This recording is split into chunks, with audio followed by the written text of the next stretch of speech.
क्या आपको पता है कि भारत का वो ऐसा कौन सा राज्य है जिसको भाषा को आधार करके बनाया गया था? क्या आपको पता है कि दुनिया की सबसे बड़ी किचन भारत में है, लेकिन क्या आप जानते हैं कि ये जगह कहाँ पर है? क्या आपको पता है कि सिमलपाल नेशनल पार्क में ऐसी कौन सी चीज है जो पूरे दुनिया भर में कहीं पर भी देखने को नहीं मिलता है? क्या आपको ये भी पता है कि चंद्रगुप्त मौर्य, जिन्होंने पूरे भारत को जीत लिया था, उन्होंने कभी भी कलिंग पर हमला करने का साहस क्यों नहीं किया था?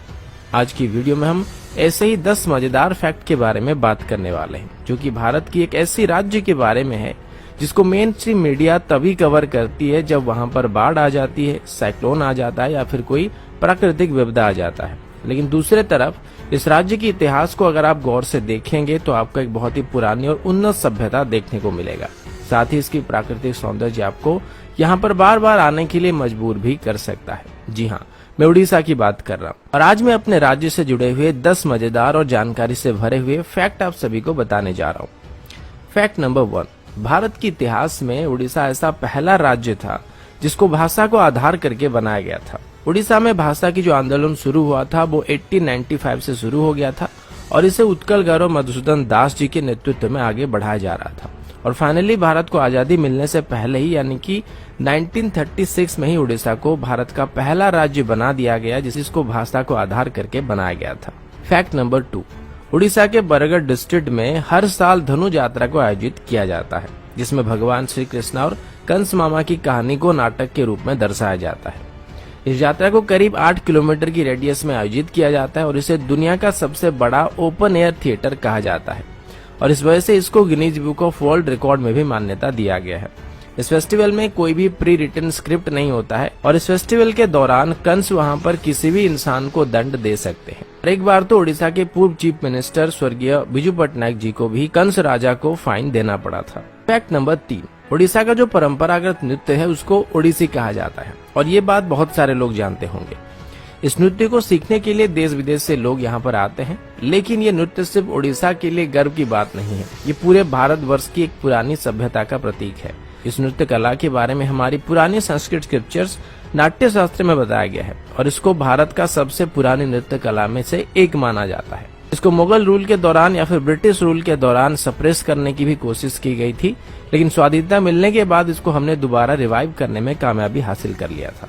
फैक्ट नंबर 4, क्या आपको पता है कि ताजमहल के बनने से काफी पहले से ही कोणार्क टेम्पल को बना दिया गया था और सबसे बड़ी बात यह है कि इसको समंदर के अंदर बनाया गया था। अगर आप कभी भी कोणार्क टेम्पल घूमने के लिए आए होंगे तो आपने देखा होगा कि किस तरीके से बारीक खुदाई करके पत्थरों में अद्भुत कलाकारी का प्रदर्शन किया गया था, जो कि उस वक्त के ओडिया आर्किटेक्चर के बारे में सोचने में मजबूर करता है। इसके बारे में इतने ज्यादा अद्भुत और अनसुनी फैक्ट है जिसको लेके एक पूरी वीडियो बनाई जा सकती है। वैसे अभी आपको जो कोणार्क टेम्पल देखने को मिलता है वो सिर्फ इसका आधा हिस्सा है और जो मेन मंदिर था वो टूट चुका है। इतिहास में कई बार मुस्लिम इन्वेडर्स के द्वारा इसको लूटा गया था और इसको तोड़ने की कोशिश की गई थी और इसी दौरान शायद वो मंदिर टूट गया था। फैक्ट नंबर 5, क्या आपको पता है कि एशिया का सबसे बड़ा विलेज उड़ीसा में है? इस गाँव का नाम भुवन है और ये ढेंकानाल डिस्ट्रिक्ट में पड़ता है। फैक्ट नंबर 6, उड़ीसा के मयूरभंज डिस्ट्रिक्ट में ऐसे पत्थर पाए जाते हैं जो कि लगभग 3 बिलियन साल पुराने हैं और अगर पृथ्वी की बात करें तो ऐसा माना जाता है कि पृथ्वी की उम्र करीब 4.5 बिलियन ईयर है। फैक्ट नंबर 7, चंद्रगुप्त मौर्य, जिन्होंने पूरे इंडियन सब कॉन्टिनेंट के ऊपर जीत हासिल कर लिया था, उन्होंने 60 सालों तक कलिंग पर हमला करने की हिम्मत नहीं की थी, जबकि कलिंग यानी कि एंसेंट उड़ीसा मगध की राजधानी से ज्यादा दूर नहीं था। फिर चंद्रगुप्त मौर्य की पोते राजा अशोक ने कलिंग पर हमला किया था। इसमें मगध के पास लगभग 4 से 6 लाख सैनिक थे, जबकि कलिंग के पास 60,000 सैनिक थे। जाहिर सी बात थी कि कलिंग की हार निश्चित थी, पर फिर भी मगध के 1 लाख के आसपास सैनिक मारे गए थे। कलिंग के सैनिकों के अलावा बच्चे, बूढ़े और औरतें भी उस जंग में शामिल हुए थे और ये इतनी भयंकर लड़ाई थी जिसने क्रूर राजा अशोक के मन को बदलने के लिए मजबूर कर दिया था और उसके बाद उन्होंने बौद्ध धर्म अपनाकर उसके प्रचार और प्रसार करने का काम किया था। अगर आप कभी भी उड़ीसा आते हैं तो आपको धौलीगिरी देखने को मिलेगा। ठीक इसी के किनारे एक नदी है जिसका नाम दया नदी है और इसी नदी के किनारे वो जंग लड़ी गई थी और ऐसा बताया जाता है कि उस वक्त उस नदी का पानी खून की वजह से लाल रंग का हो गया था। फैक्ट नंबर 8, उड़ीसा में अभी 62 अलग अलग ट्राइबल ग्रुप्स हैं और उनमें से हर एक की कल्चरल ट्रेडिशन एक दूसरे से अलग होती है। फैक्ट नंबर 9, आप सब सिमलपाल नेशनल पार्क के बारे में जानते होंगे, जो कि रॉयल बंगाल टाइगर्स के लिए फेमस है। लेकिन क्या आप जानते हैं कि यहाँ पर दुनिया की सभी प्रकार की ऑर्चिड पाए जाते हैं और पूरे दुनिया भर में कहीं पर भी ऐसी जगह नहीं है जहाँ पर ऑर्चिड की सभी वैरायटी पाई जाती हो। Fact number 10। अब उड़ीसा की फैक्ट के बारे में बात चल रही है तो जगन्नाथ धाम पुरी के बिना ये वीडियो पूरा नहीं हो सकता है। इसको 4 धामों में से एक कहा जाता है और हर एक हिंदू अपने जीवन काल के दौरान यहाँ पर एक बार जरूर आना चाहता है। यहाँ पर हर रोज हजारों लाखों लोग आते हैं और जगन्नाथ टेम्पल का जो किचन है उसको दुनिया का सबसे बड़ा किचन कहा जाता है।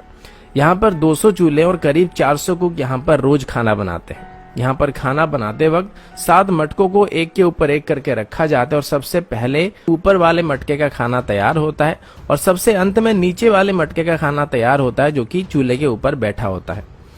औसतन यहाँ पर हर रोज 10,000 लोग खाना खाते हैं, लेकिन मंदिर में जो खाना बनाया जाता है उसकी क्वांटिटी साल भर सेम रहती है।